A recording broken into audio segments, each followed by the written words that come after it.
ठीक।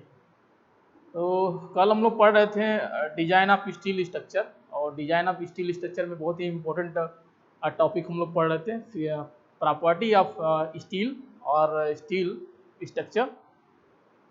तो उसमें हम लोग फर्स्ट प्रॉपर्टी की बात कर रहे थे, फिजिकल प्रॉपर्टी। अगर कोई स्टील हम लोग यूज कर रहे हैं और उसका यूज करके अगर कोई स्ट्रक्चर बना रहे हैं, तो उस स्टील स्ट्रक्चर की जो फिजिकल प्रॉपर्टी है वो क्या होनी चाहिए, तो उसके बारे में हम लोग डिस्कस कर रहे थे कल।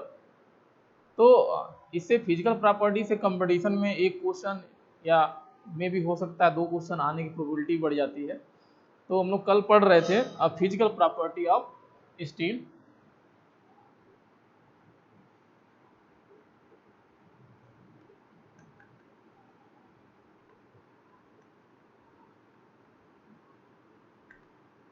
फिजिकल प्रॉपर्टी, तो इसमें फर्स्ट पॉइंट हम लोग पढ़ रहे थे कि मॉडुलस ऑफ इलास्टिसिटी।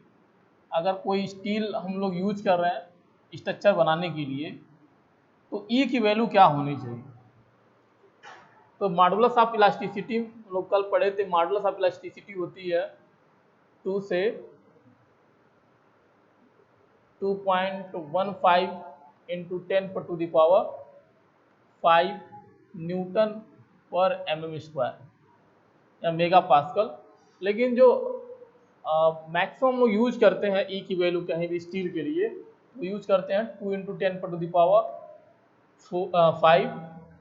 MPa।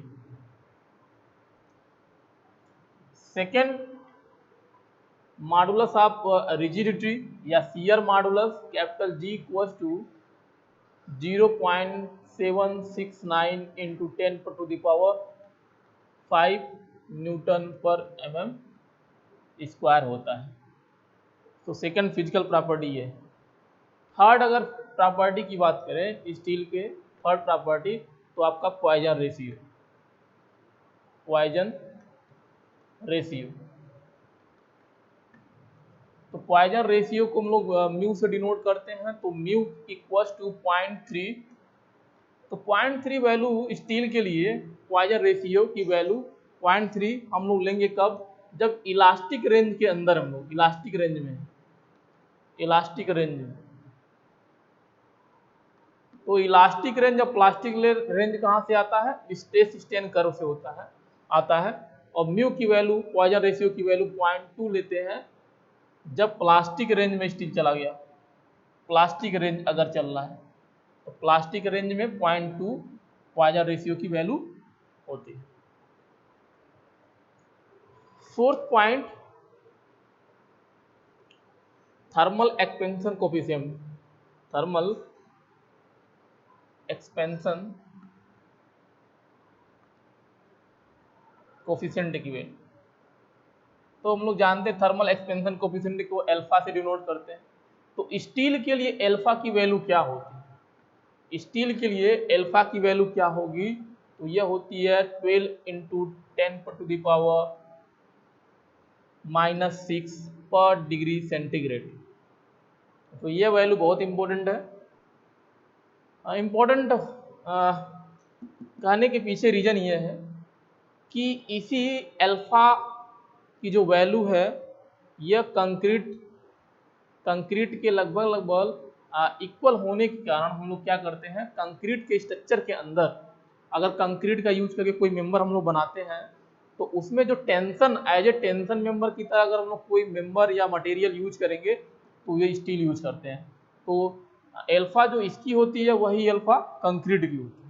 तो अगर कंक्रीट स्ट्रक्चर की हम लोग बात करें, इस पॉइंट के अंदर अगर कंक्रीट स्ट्रक्चर की बात करें, कंक्रीट स्ट्रक्चर, तो अगर कहीं कंक्रीट से हम लोग स्ट्रक्चर बनाए हैं और वहां पे थर्मल एक्सपेंशन कोफिशिएंट अल्फा की हम लोग बात करें, तो अल्फा की वैल्यू होती है 9.8 इंटू 10⁻⁻⁶ पर डिग्री सेंटीग्रेड।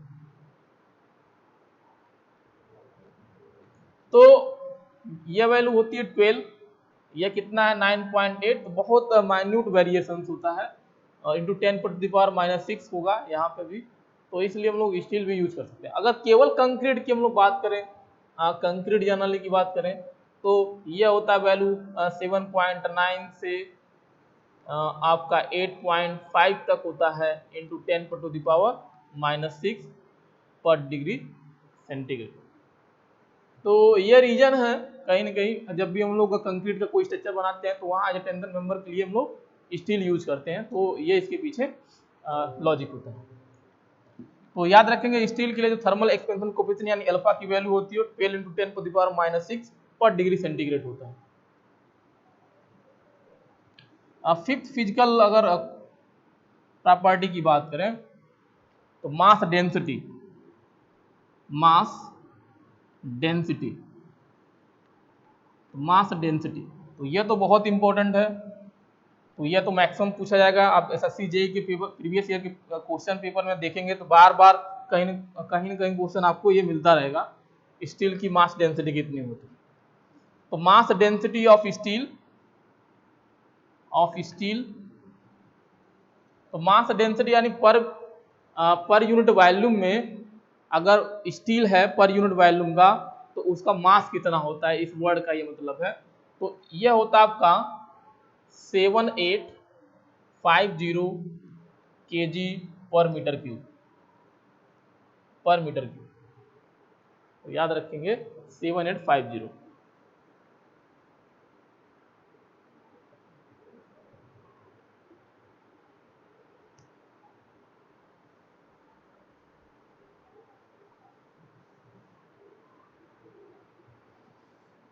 तो इस डेंसिटी का यूज करके ही, जैसे मान लीजिए अगर हमसे कोई पूछे कि कोई स्टील बार है जिसकी डाया 20 mm है, कोई स्टील बार है जिसकी डाया 20 mm है और 10 मीटर लंबा है, 10 मीटर लेंथ का है, तो उसका वेट कितना होगा। तो जब तक आपके पास डेंसिटी नहीं पता होगा स्टील का कि डेंसिटी कितनी होती है, तब तक आप वेट नहीं निकाल पाएंगे। ठीक है, जैसे अगर प्रॉब्लम है आपका है ना 10 mm dia of steel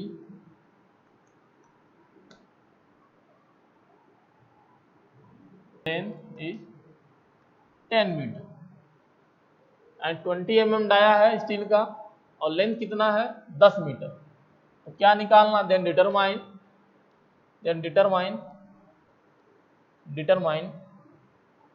wait of steel,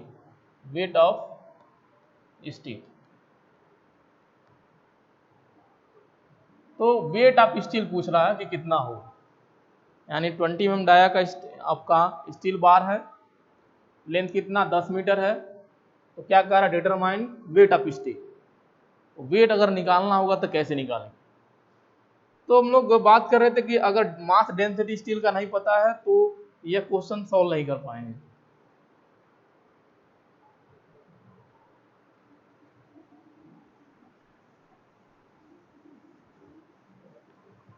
तो बहुत पुराना फार्मूला जो हम लोग डेंसिटी का जानते हैं, तो सॉल्यूशन में क्या हो जाएगा, सॉल्यूशन में हम लोग जानते हैं density equals to mass upon volume, density equals to mass upon volume. तो क्या पूछा है, वेट यानी मास पूछा है, तो मास की unit generally kilogram gram, volume भी नहीं पता है तो m निकालना, तो m इक्वल्स टू फिलहाल यहाँ लिख सकते हैं डेंसिटी इनटू वॉल्यूम। तो अभी हम लोग पढ़े थे कि स्टील का डेंसिटी कितना होता है, मास डेंसिटी कितना होता है 7850, तो यहाँ से m इक्वल्स टू लिख सकते हैं 7850, यूनिट क्या होगी उसकी केजी पर मीटर क्यूब थी, केजी पर मीटर क्यूब। तो वॉल्यूम की यूनिट से अगर मीटर में पुट कर रहे हैं आप तो मीटर क्यूब से कैंसिल आउट हो जाएगा और जो आंसर आएगा आपका केजी में आएगा। अब वॉल्यूम क्या रखें यह नहीं पता। तो अगर ये आपका रॉड है स्टील का, अगर रॉड हम लोग देखें इस तरह से, तो ये रॉड है, डाया कितना है 20 mm डाया है, लेंथ कितना है, लेंथ 10 मीटर है, तो वॉल्यूम यहाँ से अगर निकालेंगे इस स्टील का वॉल्यूम, तो ये एरिया बेस एरिया निकालेंगे यानी क्रॉस सेक्शनल एरिया, तो पाई डी का स्क्वायर डिवाइड बाई 4 लिख सकते हैं, इनटू अगर लेंथ से मल्टीप्लाई कर देंगे तो वॉल्यूम हो जाएगा। तो पाई डी की वैल्यू 20 mm है, तो मीटर में लाना है चूंकि, तो मीटर में क्या कर लेंगे, कन्वर्ट कर लेंगे, तो कितना हो जाएगा, आ जाएगा आपका 0.02, यह हो गया, इसका स्क्वायर डिवाइड बाई 4, एल की वैल्यू 10 मीटर, वॉल्यूम पता चल गया। यहाँ से ये वॉल्यूम क्या करेंगे, यहाँ पे पुट कर देंगे, तो वॉल्यूम क्या था, पाई 0.02 का square divide by 4 and multiply by 10, ये वॉल्यूम हो गया। सॉल्व करेंगे तो जो भी वैल्यू आएगा कितने किस में आ जाएगा, केजी में आ जाएगा। तो इस तरह से अगर ये फार्मूला पता है और डेंसिटी पता है हमें पहले से, स्टील की डेंसिटी पता है, यहाँ यह समझना इंपॉर्टेंट था। अगर डेंसिटी पता है तो हम लोग स्टील का वेट निकाल सकते हैं, अगर नहीं पता है तो नहीं निकाल सकते।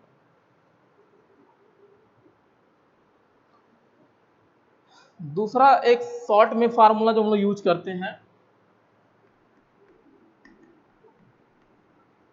दूसरा जो फार्मूला यूज करते हैं, wait of steel for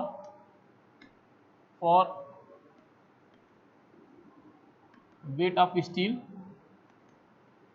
steel का वेट निकालने के लिए जो यूज करते हैं, तो यह होता है आपका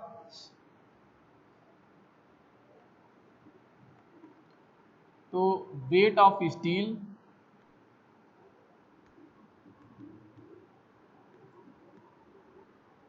पर यूनिट लेंथ। तो पर यूनिट लेंथ के लिए फार्मूला है, पर यूनिट लेंथ। तो ये फार्मूला क्या होता है, ये फार्मूला होता है डी स्क्वायर डिवाइड बाई 162। तो इसे डायरेक्ट निकाल सकते हैं। तो ये फार्मूला कहीं ना कहीं इसी को हम लोग सॉल्व करते हैं, m equals to rho into V volume के टर्म में, इसी को सॉल्व करेंगे तो ये फार्मूला आएगा। देखेंगे इसमें डी स्क्वायर आता है, तो डी स्क्वायर है, तो डी स्क्वायर यहाँ भी है। अब रो पता है, रो और पाई ये सब सॉल्व करेंगे तो 162 के आसपास आ जाएगा। तो फार्मूला इसी फार्मूले से जनरेट है, जो ओरिजिनल फार्मूला हम लोग जो बेसिक फार्मूला जानते हैं, इसी से डिराइव हुआ ये फार्मूला।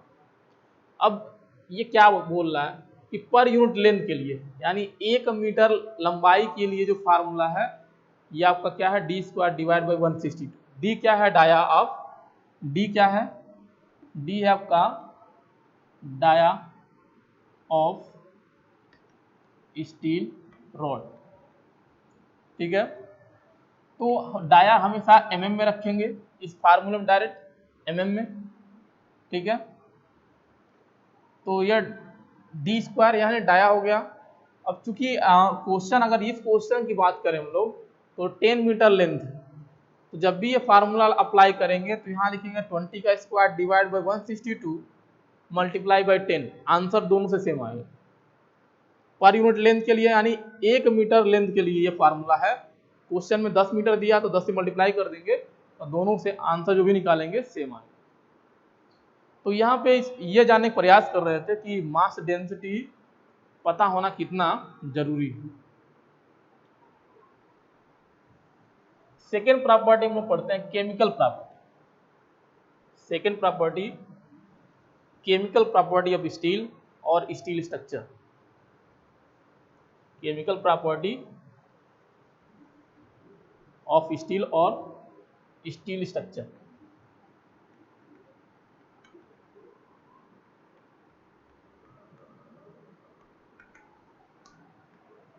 केमिकल प्रॉपर्टी, तो केमिकल प्रॉपर्टी में याद कर रखना, स्ट्रक्चर ऑफ स्टील जो होता है, structure of steel is a, या कह सकते हैं, और एलॉय ऑफ। तो ये क्या होता है, स्टील, स्टील क्या होगा, स्टील जो होता है आपका एलॉय होता है, मिश्र धातु होता है। एलॉय किसका एलॉय होता है, एक तो आयरन होगा।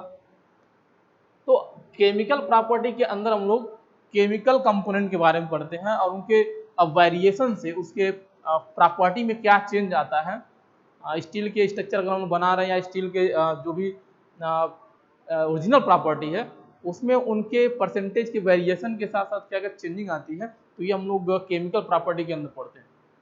तो स्टील क्या होता है, एलॉय होता है किसका, आयरन। आयरन तो आयरन तो क्या होता है, हम लोग पढ़े थे कि ये मेन कंपोनेंट होता है। आयरन क्या होता है, मेन कंपोनेंट, यानी सबसे ज्यादा परसेंटेज किसका रहेगा, आयरन का रहेगा। तो मेन कंपोनेंट आयरन है। और क्या रहेगा इसमें, कार्बन रहता है। और क्या रहता है इसमें, मैग्नीज रहता है। और क्या रहेगा इसमें, सल्फर रहेगा, फास्फोरस होता है, सिलिकॉन होता है और कॉपर होता है। तो केमिकल प्रॉपर्टी में क्या रखना है, स्टील स्ट्रक्चर और a alloy of iron and carbon, manganese, sulphur, phosphorus, silicon and Cu and Cu, alloy of iron, carbon, manganese, sulphur, phosphorus, silicon and copper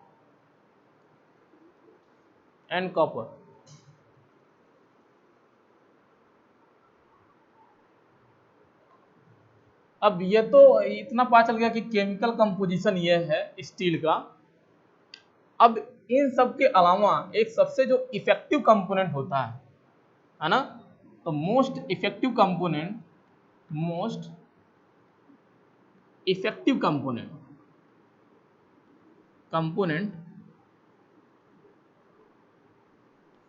सबसे most effective component which influence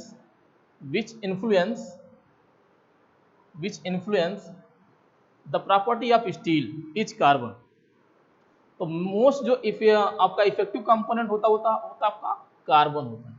यानी carbon अगर carbon के percentage में variation हो रहा है तो उस वेरिएशन से क्या होता है, अलग अलग स्टील बनने लगते हैं, अलग अलग स्ट्रक्चर बिहेव करने लगता है।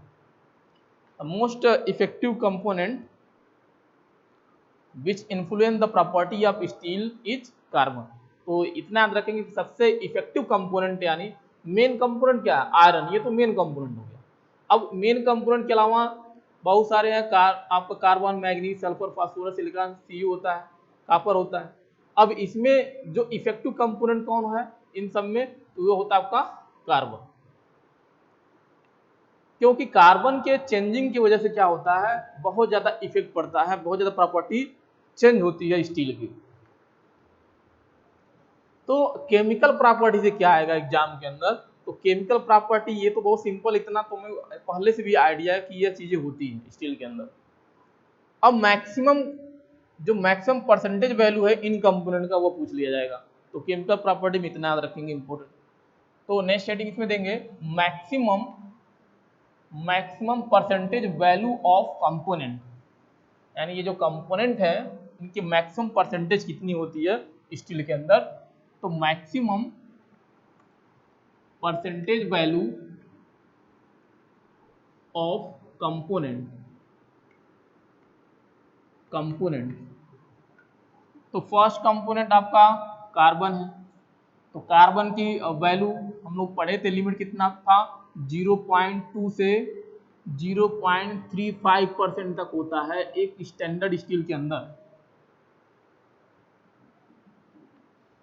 सेकेंड कंपोनेंट मैग्नीज, तो मैग्नीज कितना होना चाहिए, 1.5% होना चाहिए। सल्फर कितना होना चाहिए, तो सल्फर 0.04 से 0.05% तक होना चाहिए। और अगर फास्फोरस की बात करें तो सेम है परसेंटेज, 0.04 टू 0.05%। सिलिकॉन की अगर बात करें तो सिलिकॉन की वैल्यू होना चाहिए 0.4%। और अगर कॉपर की बात करें तो ये भी वैल्यू सेम होती है 0.4%। लेकिन कॉपर की वैल्यू याद रखेंगे, कॉपर की वैल्यू कभी भी स्टील के अंदर 0.4% से ज्यादा नहीं होना चाहिए, नॉट ग्रेटर देन। तो वैल्यू मैक्सिमम वैल्यू वहां पे लिखा गया है, maximum value.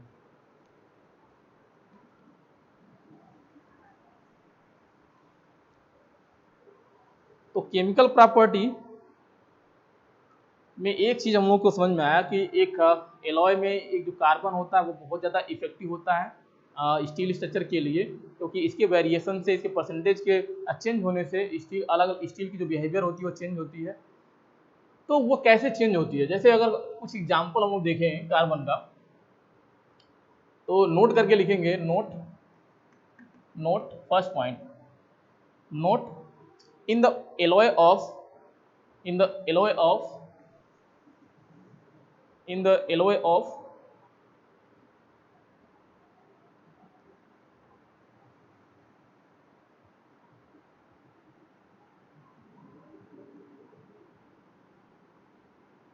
Iron and carbon. तो अगर आयरन और कार्बन है इसके एलॉय में, if percentage of carbon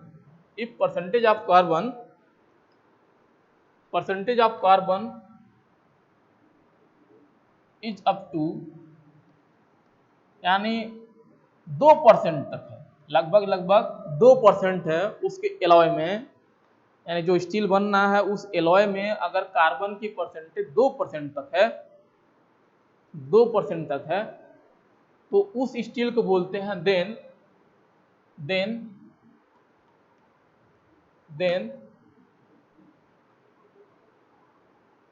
that steel is known as, तो उस स्टील को हम लोग क्या बोलेंगे, उस स्टील को बोलते हैं carbon steel. Then that steel is known as carbon steel. और हम लोग अभी तो सिंपल पढ़ रहे थे स्टील, अगर कार्बन की परसेंटेज लगभग 2% है तो उस हम लोग स्टील को बोलते हैं carbon steel. If percentage of carbon greater than 2%, अगर 2% से ज्यादा है, कहाँ पे ज्यादा है, जो हम लोग एलॉय मिश्र धातु बना रहे हैं, मिश्र धातु से हम लोग क्या बना रहे हैं, स्टील बना रहे हैं, उस मिश्र धातु में अगर कार्बन का परसेंटेज 2% से ज्यादा है तो उस स्टील को हम लोग बोलते हैं कास्ट आयरन या कास्ट स्टील। तो कास्ट आयरन नाम हम लोग सुने तो कास्ट आयरन ही, तो कास्ट आयरन।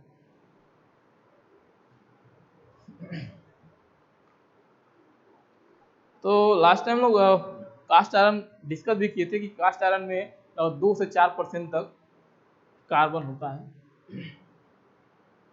तो एक तो ये वेरिएशन हो गया, जैसे परसेंटेज की बेसिस पे स्टील का नाम चेंज हो रहा है, यानी इसकी प्रॉपर्टी कुछ और हो जाएगी, इसकी प्रॉपर्टी कुछ और हो जाएगी।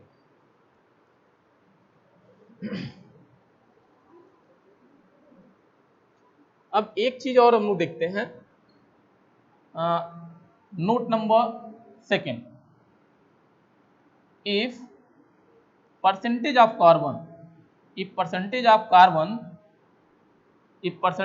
carbon is increases, अगर इसकी वैल्यू हम लोग इंक्रीज कर रहे हैं, ठीक है, अगर स्टील के अंदर जो कार्बन का परसेंटेज है उसको हम लोग क्या कर रहे हैं, बढ़ा रहे हैं, बढ़ा रहे हैं, तो होता क्या, तो चेंजिंग क्या होगी, तो वो चेंजिंग ये होता है, स्ट्रेंथ की वैल्यू, जो स्टील का स्ट्रेंथ होगा, जो स्टील हम लोग लेके यूज कर रहे हैं और स्ट्रक्चर बना रहे हैं, तो स्ट्रेंथ की जो वैल्यू होगी, स्ट्रेंथ यानी जो हम लोग यील्ड स्ट्रेंथ पढ़ते हैं या हम लोग पढ़ते हैं अल्टीमेट स्ट्रेंथ, इसकी वैल्यू क्या हो जाएगी, इसकी वैल्यू बढ़ जाएगी। अगर हम लोग जिससे स्टील बनाए हैं, जिस एलॉय से स्टील बना है, उस एलॉय में अगर कार्बन का परसेंटेज हम लोग इंक्रीज कर रहे हैं, बढ़ा रहे हैं, तो जो ओवरऑल स्ट्रेंथ आएगा उस स्टील का, वह पहले यानी बेसिक जो ओरिजिनल स्टील होता है उसके कंपेयर में जो स्ट्रेंथ हो जाएगा वो बढ़ जाएगा, स्ट्रेंथ जो होगा बढ़ जाएगा, यानी लोड बियर करने की जो कैपेसिटी होगी वो इनहेंस हो जाएगी, बढ़ जाएगी, यानी अल्टीमेट जो लोड होता है, अल्टीमेट स्ट्रेंथ जो होगा ये बढ़ जाएगा। अगर कार्बन की वैल्यू बढ़ाएंगे तो याद रखेंगे, इससे क्वेश्चन एसएससी जेईई के अंदर आप देखेंगे तो इससे भी एक क्वेश्चन, 2 क्वेश्चन मिल जाएंगे। तो कभी कभी पूछ लिया जाता है कि अगर कार्बन का परसेंटेज बढ़ा रहे हैं तो स्ट्रेंथ पे क्या इफेक्ट पड़ेगा, तो याद रखेंगे स्ट्रेंथ बढ़ जाती है। दूसरा क्या हो सकता है, दूसरा आपका हार्डनेस बढ़ जाता है, हार्डनेस बढ़ जाएगा, यानी हार्डनेस अगर पूछ रहा है हार्डनेस पे क्या इफेक्ट पड़ेगा स्टील के, तो ये भी क्या हो जाएगा, बढ़ जाएगा यार। और चेंजिंग क्या हो सकता है,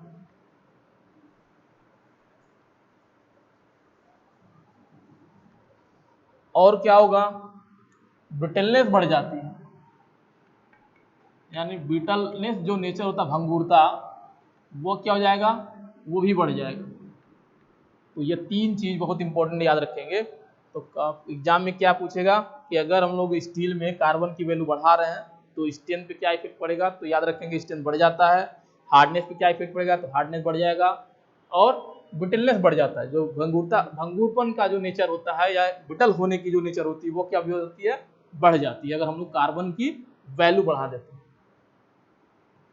अब अगर हम लोग कार्बन बढ़ा रहे हैं, इसका मतलब अगर शॉर्ट में देखें ट्रिक, तो कार्बन का परसेंटेज बढ़ाएंगे तो एक तो वैल्यू जो स्ट्रेंथ होगी, स्ट्रेंथ हम लोग Fu लेके चल रहे हैं तो ये बढ़ जाएगा। दूसरा क्या बढ़ेगा, एक तो हार्डनेस बढ़ जाएगा, हार्डनेस, यह क्या हो जाएगा, ये भी बढ़ जाएगा। तीसरा हम लोग पढ़े अभी ब्रिटलनेस, ये भी बढ़ जाएगी। अब ये चीजें तो बढ़ रही हैं, ये तीन चीजें क्या होगी, इंक्रीज हो रही है, यानी ये इंक्रीज हो रहा है तो ये भी इंक्रीज हो रहा है। अब डिक्रीज क्या होता है, क्या घटता है, ये बहुत इंपॉर्टेंट। तो डक्टिलिटी जो हम लोग बहुत ज्यादा जानते हैं किसी मटेरियल का, तो डक्टिलिटी ये क्या होती है, डिक्रीज हो जाती है। तो डक्टाइल नेचर है, तो डक्टिलिटी क्या होता है कि अगर कोई मटेरियल है जो फेल होने से पहले आपको इंडिकेट करता है, यानी जो फ्रैक्चर पोर्शन है या फेलियर पॉइंट है, अब वो आइडेंटिफाई हो सकता है, तो वो मटेरियल होती है डक्टाइल मटेरियल। तो डक्टिलिटी यानी कार्बन की वैल्यू अगर बढ़ा रहे हैं तो डक्टिलिटी क्या हो जाएगी, डिक्रीज हो जाएगी। और क्या हो सकता है, जो टफनेस होता है, टफनेस वो भी क्या हो जाएगी, डिक्रीज हो जाएगी। और दूसरा नेचर क्या होता है, कोरोजन रेजिस्टेंस, रस्टिंग इसको बोलते हैं, कोरोजन रेजिस्टेंस जो नेचर होगा वो भी डिक्रीज हो जाएगी, बहुत इंपॉर्टेंट। तो ये तीन चीजें डिक्रीज होती हैं, बहुत इंपॉर्टेंट। एक क्वेश्चन इससे आता है एसएससी में, तो कार्बन की वैल्यू अगर बढ़ा रहा है, स्ट्रेंथ बढ़ेगा, हार्डनेस बढ़ेगा, ब्रिटलनेस बढ़ेगा, डक्टिलिटी डिक्रीज होगी, टफनेस डिक्रीज होगी, और कोरोजन रेजिस्टेंस जो होगा नेचर क्या होगा, डिक्रीज होगा। तो एक हम लोग आयरन और पढ़ते हैं, रॉट आयरन, एक आयरन है। तो वैसे मैक्सिमम स्टील हम लोग पढ़ ही चुके हैं कि कौन कौन सी स्टील है। एक होता है आपका रॉट आयरन,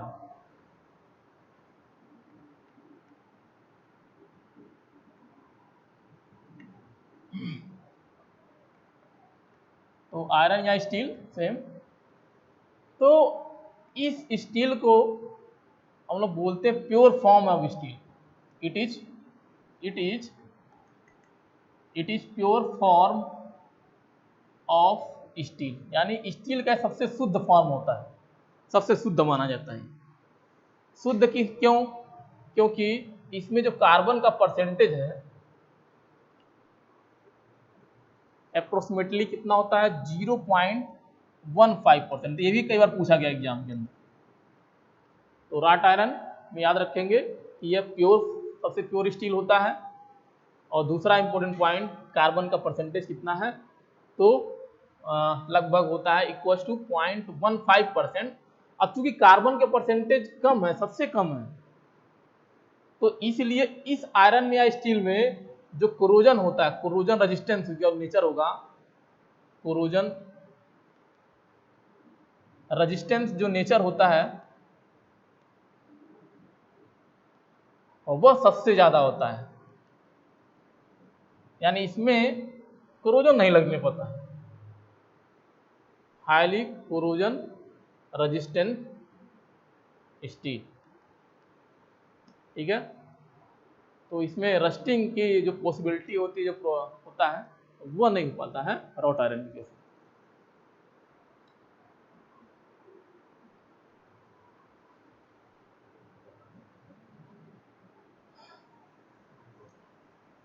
कभी कभी एक चीज़ और पूछ लिया जाएगा, ऐसे पूछ लिया जाता है अगर एलॉय की हम लोग बात कर रहे हैं तो कभी कभी पूछ लेगा कि गन मेटल किसका एलॉय है, गन मेटल यह किसका एलॉय है, यानी किससे मिलके बना। ऐसे भी क्वेश्चन पूछे जाते हैं, मिस आधार से भी क्वेश्चन आते हैं। तो इसमें याद रखेंगे गन मेटल में गन, तो लास्ट वाला वर्ड पकड़िए एन केवल, तो एन से आएगा टिन, है ना, तो एक तो टिन होता है इसके अंदर। अब अगर पूरा मिक्स करेंगे G N, gun G N, तो यहां से निकल के आएगा, दोनों से मिक्स करेंगे, इस दोनों से मिक्स करेंगे तो जी एन आएगा, और यहां से जेड एन हो गया जिंक, और यू से आ जाएगा सी यू। तो यह तीन चीजों का मिक्सर होता है, जो गन मेटल होता है तीन चीजों का मिक्सर होता है, जिंक, टिन और कॉपर का मिक्सर होता है। तो यह भी एग्जाम में पूछा गया है कई बार, तो इस तरह से याद रखेंगे। लास्ट एक पॉइंट और नोट में याद रखेंगे, तो फर्स्ट सेकेंड थर्ड हो गया। नोट नंबर 4, स्टेनलेस स्टील पूछा जाता है।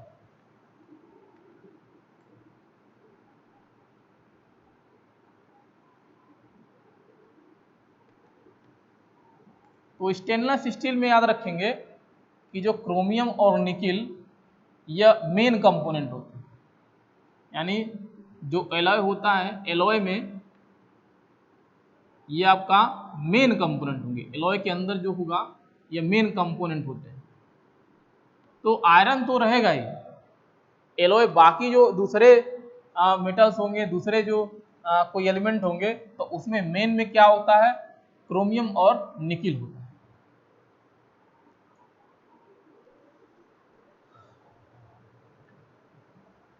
तो अगर किसी स्टील में हम लोग क्रोमियम या निकिल ऐड कर देते हैं, अगर ये दोनों हम लोग ऐड कर रहे हैं, ये दोनों अगर ऐड कर रहे हैं तो क्या बढ़ता है, यानी corrosion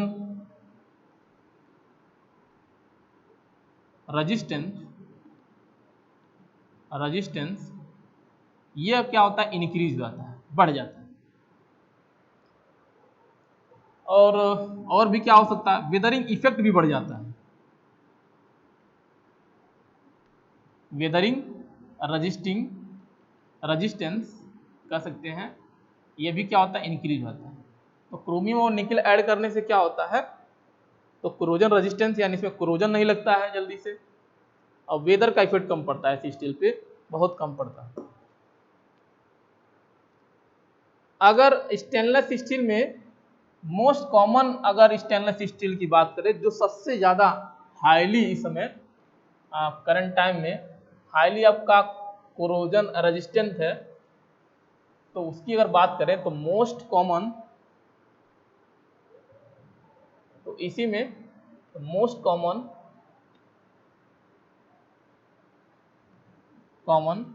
stainless steel of grade, stainless steel of grade 316, तो यह स्टेनलेस स्टील का ग्रेड है 316। तो यह जो ग्रेड है यह क्या होता है,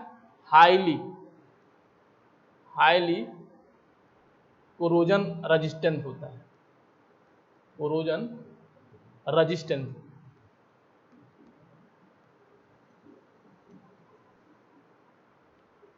तो यह सबसे मोस्ट कॉमन स्टेनलेस स्टील है, मोस्ट कॉमन स्टेनलेस स्टील है।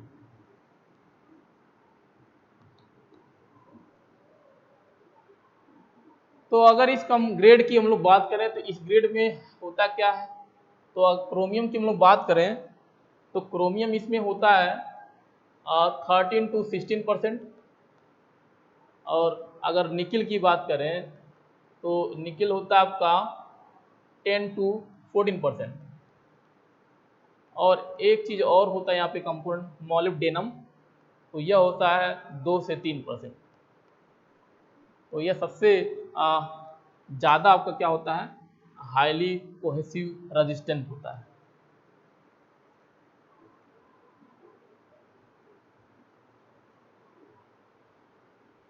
थर्ड प्रॉपर्टी की बात कर रहे हैं, mechanical property. Third property of steel और स्टील स्ट्रक्चर, मैकेनिकल प्रॉपर्टी। तो थर्ड प्रॉपर्टी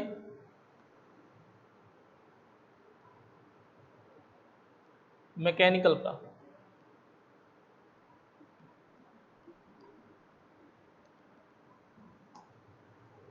तो मैकेनिकल प्रॉपर्टी के अंदर स्टील के कौन से ऐसे फैक्टर्स हैं, ऐसे कंपोनेंट्स हैं जिसके बारे में हम लोग स्टडी करते हैं। तो पहला अगर कंपोनेंट की बात करें जो इस मैकेनिकल प्रॉपर्टी के अंदर हम लोग स्टडी करते हैं, वो आपका यील्ड स्ट्रेंथ। यानी कोई भी स्टील स्ट्रक्चर, आप कोई भी स्टील लेके आप स्ट्रक्चर बनाए हैं, तो उस स्ट्रक्चर की जो यील्ड स्ट्रेंथ है वो कितनी होगी, तो ये मैकेनिकल प्रॉपर्टी के अंदर आता है। यील्ड स्ट्रेंथ क्या है, यानी डिटर्मिनेशन ऑफ यील्ड स्ट्रेंथ। तो यील्ड स्ट्रेंथ की वैल्यू क्या है, तो यील्ड स्ट्रेंथ को डिनोट करते हैं Fy। तो ये वैल्यू हम लोग पता करते हैं मैकेनिकल प्रॉपर्टी। दूसरा कि अगर हम लोग स्टील लेके स्ट्रक्चर बनाए हैं तो वो कितने लोड पे, किस स्ट्रेंथ पे वो फेल होगा, तो उसको हम लोग बोलते हैं अल्टीमेट स्ट्रेंथ। तो अल्टीमेट स्ट्रेंथ अगर स्टडी करके हम लोग निकाल रहे हैं किसी स्टील का, तो वो भी मैकेनिकल प्रॉपर्टी के अंदर आता है, अल्टीमेट स्ट्रेंथ। तो इसकी स्टडी भी आपका मैकेनिकल प्रॉपर्टी कहलाएगी। थर्ड, स्टार्टिंग में जो स्ट्रक्चर हम लोग बनाए हैं स्टील लेकर के, और लास्ट में बिफोर फेलियर तक कितना इलोंगेट हुआ है, वो कितना डिफॉर्मेशन हुआ है, तो इलोंगेशन इसको निकालना, इसको फाइंड आउट करना, कितनी क्वांटिटी होगी, कैसे निकलता है, यह भी मैकेनिकल प्रॉपर्टी के अंदर आएगा। तो इलोंगेशन।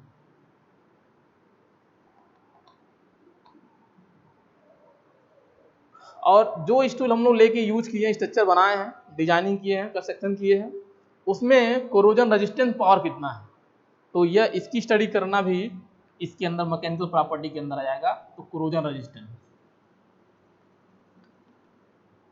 कोरोजन रेजिस्टेंस, यह प्रॉपर्टी भी मैकेनिकल प्रॉपर्टी के अंदर आ जाएगी। और बहुत सारे प्रॉपर्टी है, जैसे डक्टिलिटी फाइंड आउट करना कि वो डक्टाइल है कि नहीं, वो ब्रिटलनेस है कि नहीं, मैलिएबिलिटी कितनी है, क्या है, ये सब किसके अंदर आता है, मैकेनिकल प्रॉपर्टी। तो इसमें और भी प्रॉपर्टी बहुत सारे हैं। एक तो डक्टिलिटी क्या है, तो डक्टिलिटी के बारे में स्टडी करना, वो भी मैकेनिकल में आता है। ब्रिटलनेस अगर हम लोग स्टडी कर रहे हैं, ब्रिटलनेस प्रॉपर्टी, तो ये भी आ जाएगा। मैलिएबिलिटी अगर हम लोग चेक कर रहे हैं, तो ये भी इसी के अंदर आएगा। तो ये सब प्रॉपर्टी मैकेनिकल प्रॉपर्टी कहलाती है स्टील। तो ये आपका प्रॉपर्टी ऑफ स्टील और स्टील स्ट्रक्चर ये कंप्लीट हो गया। तो नेक्स्ट जो टॉपिक है, rolled steel section. Rolled steel section,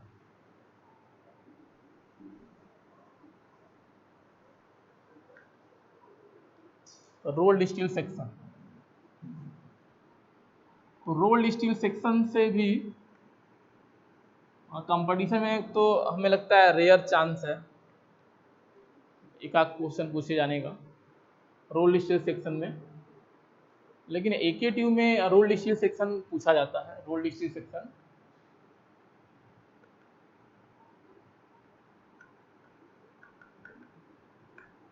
rolled steel section.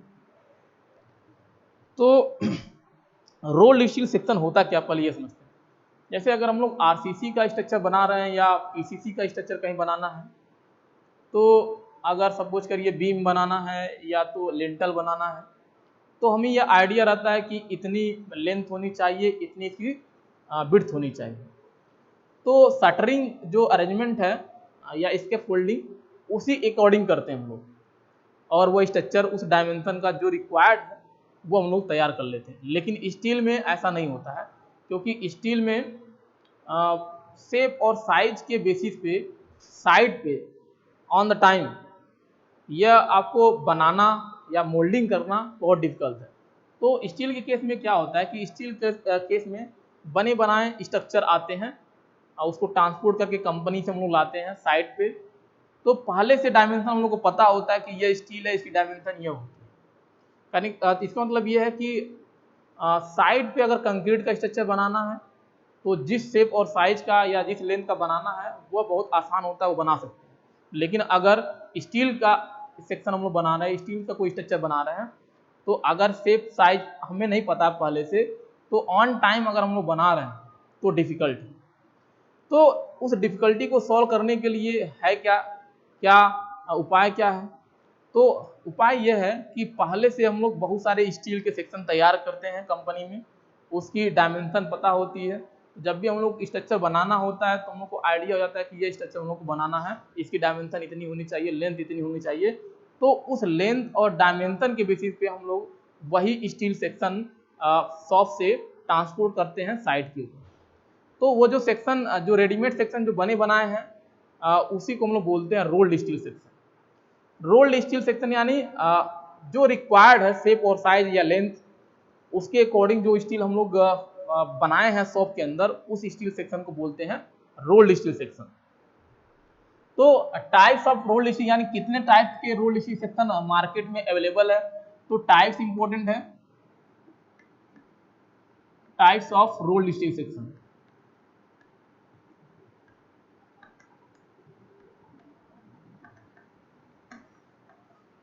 Rolled steel section में क्यों इतना याद रखना है कि जैसे कंक्रीट हम लोग जितना किसी भी शेप और साइज या लेंथ का बनाना होता है तो इजीली बना लेते हैं, लेकिन स्टील की हेल्प से स्टील का अगर बनाना होता है तो ऑन टाइम नहीं बना सकते हैं। तो हम लोग क्या करते हैं, वह रिक्वायरमेंट को फुलफिल करने के लिए हम लोग पहले से रेडीमेड पहले से ही हम लोग प्रिकॉस्ट किए रहते हैं स्टील के स्ट्रक्चर, और उसी स्टील स्ट्रक्चर को हम लोग बोलते हैं रोल्ड स्टील सेक्शन। तो types of rolled steel section में यानी कौन कौन से स्ट्रक्चर मिलेंगे मार्केट में या शॉप में, तो पहला जो होता है रोल्ड स्टील, पहला जो सेक्शन बना होगा वो होता है रोल्ड स्टील आई सेक्शन। यानी पहला जो सेक्शन मिलेगा हमें मार्केट में आई सेक्शन मिल जाएगा, आई सेक्शन। दूसरा क्या मिल जाएगा, दूसरा मिल जाएगा रोल्ड स्टील चैनल सेक्शन। तो चैनल सेक्शन, अब आई सेक्शन यानी आई सेक्शन अगर अल्फाबेट आई की तरह दिख रहा है तो आई सेक्शन, और चैनल सेक्शन किसे कहेंगे, चैनल सेक्शन। तो चैनल सेक्शन वो होगा जो सेक्शन अल्फाबेट सी की तरह दिखेगा, अल्फाबेट जो सी होता है उस शेप में दिखेगा, तो उस सेक्शन को हम लोग बोलते हैं channel section. Third section rolled steel section, rolled steel angle section, rolled steel angle section, angle section. अब एंगल सेक्शन क्या होगा, तो अगर कोई सेक्शन आपका अल्फाबेट एल शेप में है तो वह angle section, alphabet L shape में है तो एंगल सेक्शन।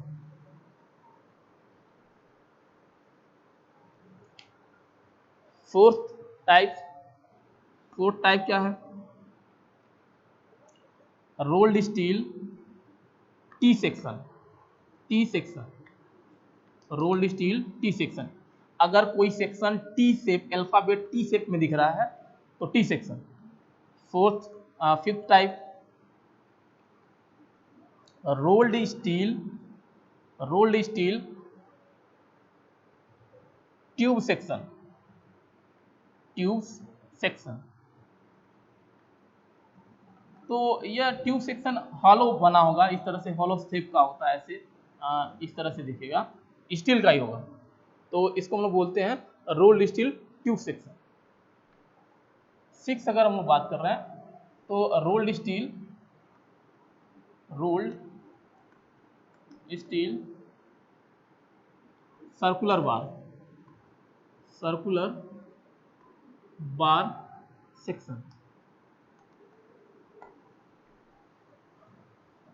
सर्कुलर बार यानी इस तरह से दिखेगा, जो रॉड होता है ये भी आ सकता है इसके अंदर, जो हम लोग रॉड यूज करते हैं आरसीसी, जो हम लोग वर्ड करते हैं R reinforcement. Seven rolled steel flat section,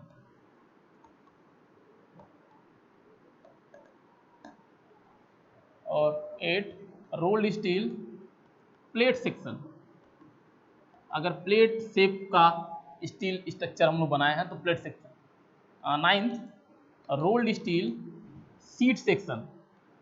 अगर सीट की तरह कोई सीट सेक्शन अगर बनाया है, स्टील का ही बना होगा, तो रिक्वायरमेंट के बेसिस पे ये सारे इस तरह के रेडीमेड जो कंस्ट्रक्शन या प्रीकास्ट हम लोग स्ट्रक्चर बनाए हैं स्टील का, वही होते हैं रोल्ड स्टील सेक्शन। और एक सेक्शन कौन सा होता है, रोल्ड स्टील स्ट्रिप सेक्शन। अगर स्ट्रिप की तरह बनाए हम लोग, कहीं स्ट्रिप बनाना है तो स्ट्रिप बनाए हैं स्टील का, तो उसे बोलते हैं रोल्ड स्टील स्ट्रिप सेक्शन। तो ये ऐसे रोल्ड स्टील सेक्शन की एग्जांपल्स है जो मार्केट में अवेलेबल है और जिसको हम लोग यूज करते हैं on the basis of requirement of shape and size and length of the structure. तो अगर लेंथ शेप और जो भी साइज होगा स्ट्रक्चर का, जो भी रिक्वायरमेंट होगा, तो हम लोग क्या करेंगे, उस रिक्वायरमेंट के बेसिस पे हम लोग स्टील के सेक्शन को सेलेक्ट करते हैं और उसी को लेकर हम लोग क्या करेंगे, यूज करते हैं या स्ट्रक्चर बनाते हैं। तो 1 बाय 1 पढ़ने का प्रयास करेंगे इसमें। तो अगर आपका रोल स्टील सेक्शन आता है तो उसमें ये पहले तो ये 10 पॉइंट आपको लिखना पड़ेगा, जितने सेक्शन हम लोग मार्केट में यूज करते हैं उसमें से। उसके बाद 1 बाय 1 सबके बारे में डिस्कस करना पड़ेगा कि कैसे होता है, किस तरह दिखता है, क्या डायमेंशनिंग होती है, कैसे उसको डिनोट करते हैं। तो ये रोल स्टील सेक्शन के बारे में। तो पहला हम लोग पढ़ते हैं, फर्स्ट लेके role steel I section. Rolled steel I section.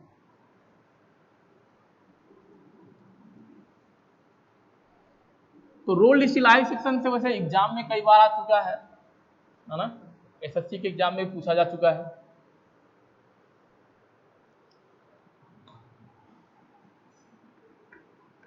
First rolled steel I section. Rolled steel I section तो मार्केट में जो इंडियन मार्केट है, ये इंडिया के मार्केट में ये 5 टाइप के 5 सीरीज में जो रोल्ड स्टील आई सेक्शन है 5 सीरीज में पाए जाते हैं। 5 सीरीज है। फॉलोइंग और 5 सीरीज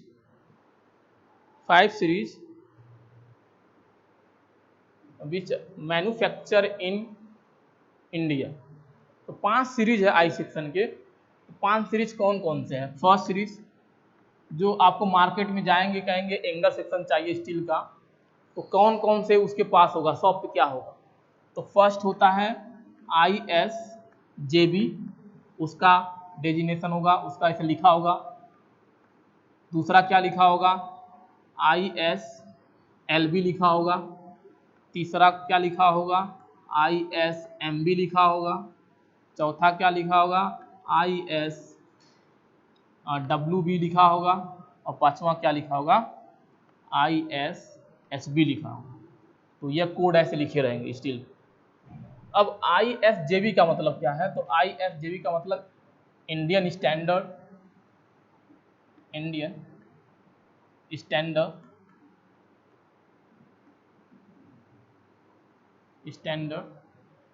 जूनियर बीम,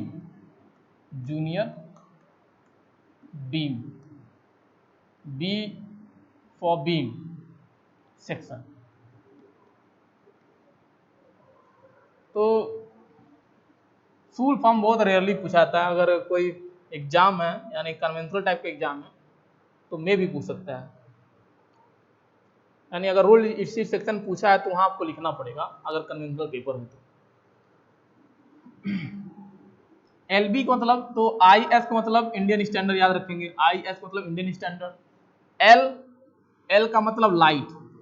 अब लाइट क्या? लाइट वेट होता है, तो वेट कम होगा। अगर आई सेक्शन में सबसे वेट किसी का कम है तो वो लाइट में आएगा। तो लाइट वेट, तो लाइट बीम हो गया, तो लाइट वेट यहां कर सकते हैं। तो वेट में बी फॉर बीम सेक्शन। तो केवल जो वर्ड चेंज होता है, I यानी इंडियन स्टैंडर्ड, M फॉर क्या रखेंगे? M यानी मीडियम, एंड मीडियम वेट होगा। और WB तो इंडियन स्टैंडर्ड, W यानी वाइड, चौड़ा है ना, वाइड फ्लेंज, वाइड फ्लेंज।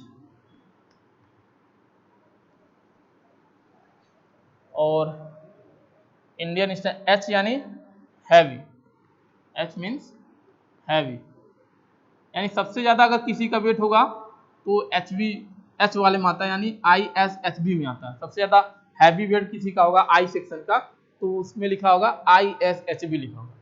तो एच यानी हैवी बीम सेक्शन। तो ये तो फुल फॉर्म हो गए।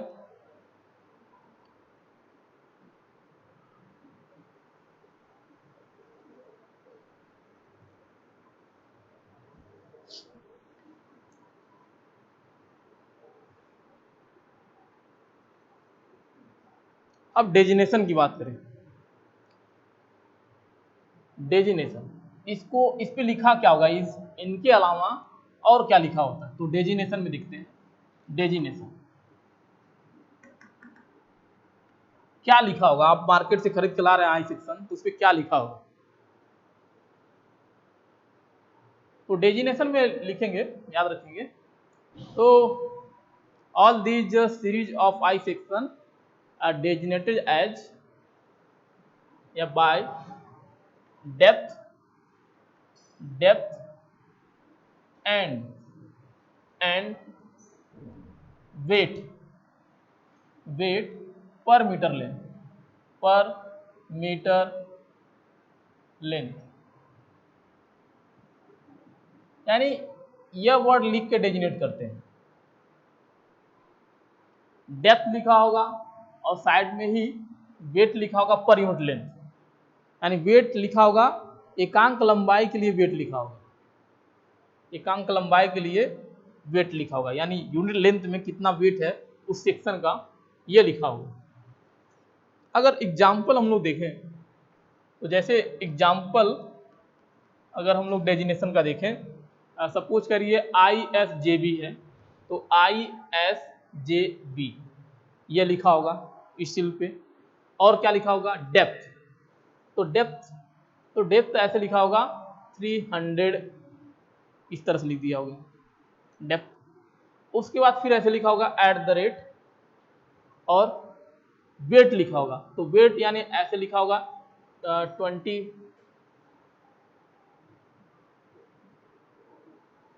तो डेजिनेशन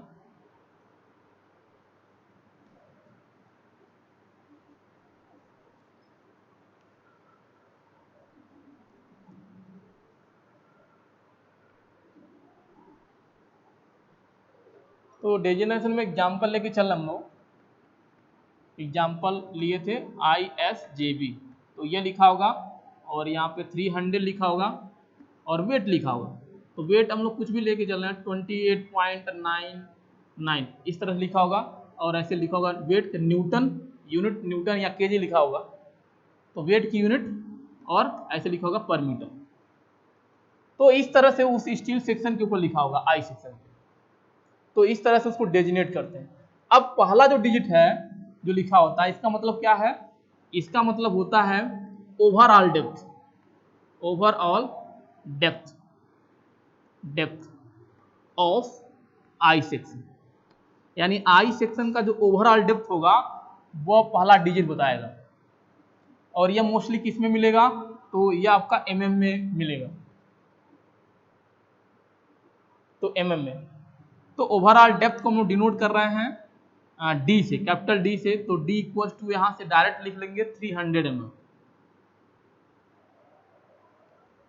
और ये क्या है, ये तो मैं बताया था कि क्या है, weight per unit length, per unit length के लिए ये लिखा, तो ये डेजिनेशन है।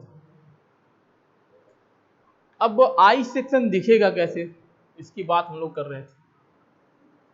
एक एग्जाम्पल और याद रखेंगे, यानी जितने 5 सीरीज हम लोग पढ़े हैं आई सेक्शन के जो मार्केट में अवेलेबल है, इसके अलावा कुछ स्पेशल, एक स्पेशल भी आई सेक्शन है ना। तो एक special I section, a special I section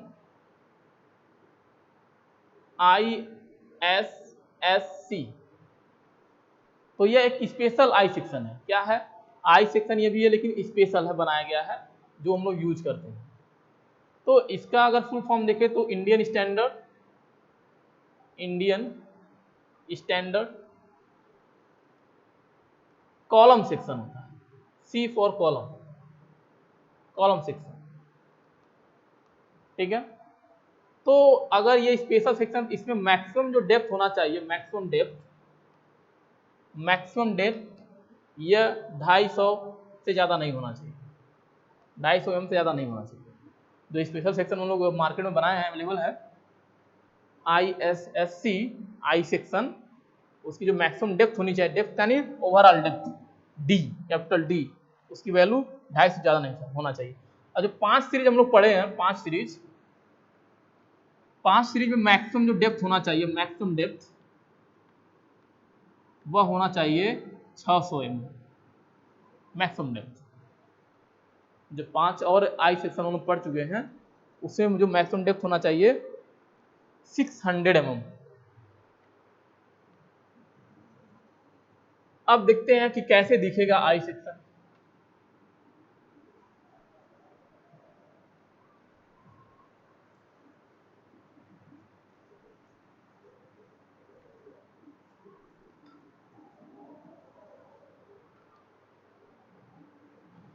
तो आई सेक्शन अगर आप जाएंगे लेने तो कुछ इस तरह से दिखेगा। आई में बताया था अल्फाबेट आई की तरह दिखता है,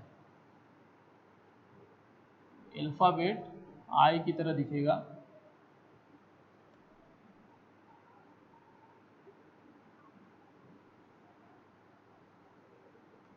तो इस तरह से बना होगा I6। तो ये फ्रंट व्यू है, सामने से आप देख रहे हैं क्रॉस सेक्शन, तो क्रॉस सेक्शन का फ्रंट व्यू है, तो इस तरह से दिखेगा I6। तो इसमें जो ये टर्म्स होते हैं, ये वाले जो इनको बोलते हैं फ्लेंज, इनको बोलते हैं फ्लेंज, इनको क्या बोलते हैं, फ्लेंज। और इसको बोलते हैं वेब, इसको क्या बोलते हैं, वेब।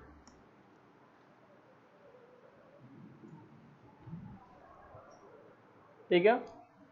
और इसके ओवरऑल अगर विड्थ की बात करें तो इसको डिनोट करके बी सफिक्स में एफ से, विड्थ ऑफ फ्लेंज। और इसके थिकनेस को डिनोट करेंगे टी सफिक्स में डब्ल्यू, थिकनेस ऑफ वेव। और ओवरऑल डेप्थ को डिनोट करेंगे कैपिटल डी से, कैपिटल डी से। तो अगर इसका बेंडिंग डिस्ट्रीब्यूशन देखेंगे, बेंडिंग स्ट्रेस डिस्ट्रीब्यूशन इस आई सेक्शन का, रोल्ड स्टील आई सेक्शन का,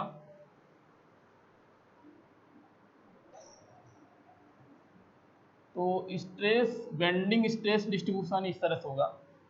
यानी वेग में, वेब जो होगा वह आपका stress, bending stress as compare to flange, ये क्या होता है, कम आपका डिस्ट्रीब्यूट करेगा या कम बियर करता है। तो ये आपका कौन सा डायग्राम है, ये आपका फिगर हो गया बेंडिंग स्ट्रेस डिस्ट्रीब्यूशन।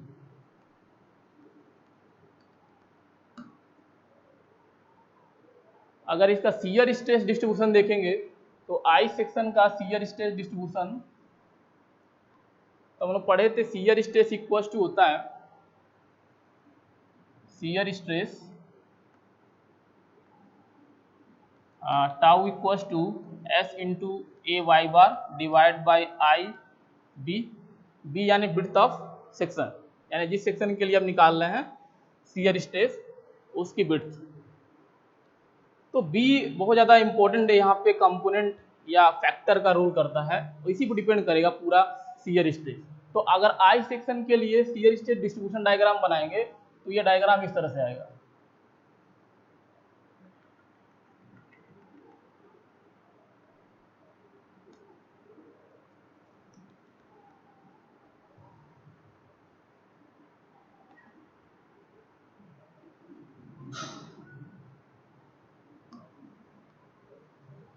तो यहाँ पे विड्थ वैल्यू ज़्यादा है तो ज़्यादा होगा तो शियर स्ट्रेस की वैल्यू कम हो जाएगी, और जहाँ बी की वैल्यू आपका कम होगा वहाँ शियर स्ट्रेस की वैल्यू ज़्यादा हो जाएगी। तो वेव में विड्थ क्या होगा, कम है, तो यहाँ पे शियर स्ट्रेस मैक्सिमम होता है, तो सेंटर पे मैक्सिमम हो जाएगा और यहाँ पे कम होता है। तो यह आपका यह फिगर क्या डिनोट कर रहा है, आपका शियर स्ट्रेस डिस्ट्रीब्यूशन। तो रोल्ड स्टील आई सेक्शन में होता क्या है, रोल्ड स्टील आई सेक्शन में, रोल्ड स्टील आई सेक्शन की अगर हम लोग बात करें तो इसमें 90 से 92% तक, 90 से 92% तक जो बेंडिंग स्ट्रेस होता है वह केवल फ्लेंज द्वारा बियर किया जाता है। तो इसमें याद रखेंगे।